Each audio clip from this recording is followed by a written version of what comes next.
This land is your land.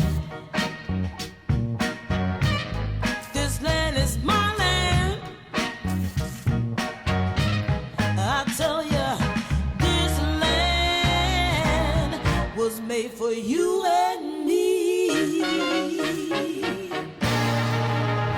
This land was made for you and me, yet irresponsible farming practices are putting our land and our water at risk. Gullies scar farm fields, washing away precious topsoil, creating a direct pipeline delivering mud, toxic farm chemicals, and bacteria to our streams, rivers, and eventually our drinking water supplies. Farmers, pushing to get every bushel out of every acre, are planting crops fence row to fence row and right up to stream banks. Mud, chemical fertilizers, pesticides, and even crops themselves end up in our water when millions of acres of farm fields bleed soil and polluted runoff. Federal officials estimate that soil erosion in Iowa averages about 5 tons per acre per year. People say that's reassuring because conventional wisdom holds that the land can lose that much without too much damage. But a report by the Environmental Working Group called Losing Ground reveals that erosion is actually much worse than that. The group used information by Iowa scientists using new techniques that estimate how much soil is lost after each storm. In 2009, for example, some storms triggered soil losses as much as 100 tons per acre.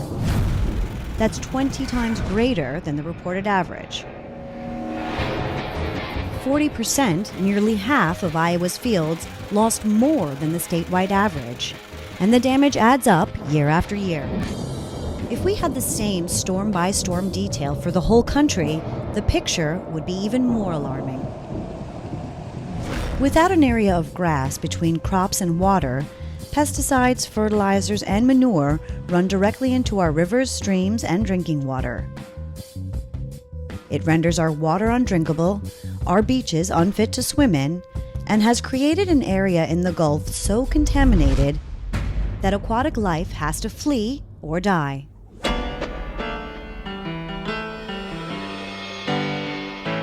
Some farmers are doing the best they can to protect our soil and water.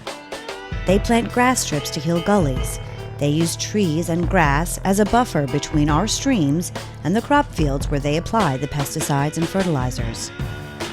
These farmers are our conservation heroes and are living proof that farmers and the environment can prosper together.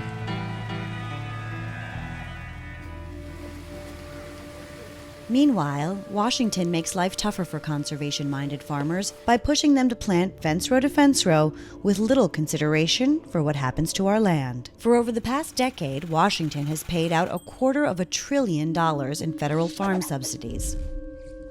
In 2008 alone, Corn Belt farmers received nearly $3 billion in subsidies as incentives to grow as much corn and soybeans as possible.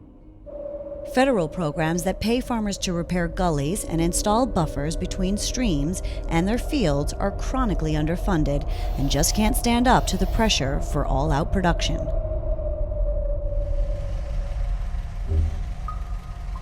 Instead of helping farmers protect our land, taxpayers send out big checks to the largest and wealthiest landowners. And most of the checks aren't going to struggling family farmers. In fact, the household income of people getting the biggest checks was $210,000, 3 times the national average. You don't even need to be a farmer to get a check, you just have to own the farmland. The more corn and soybeans they grow, the more taxpayer subsidies they receive. Not exactly an incentive to leave a part of that land unplanted to stop erosion, even if it means the rest of us and the environment pay the price. It's time the government starts enforcing the law that requires farmers to put conservation practices in place in exchange for the billions of dollars of taxpayer income and insurance subsidies they get every year from taxpayers. Farmers need a safety net, but so do our land and water. If you'd like to stop dangerous farm chemicals and runoff from harming our water, visit EWG's Losing Ground website.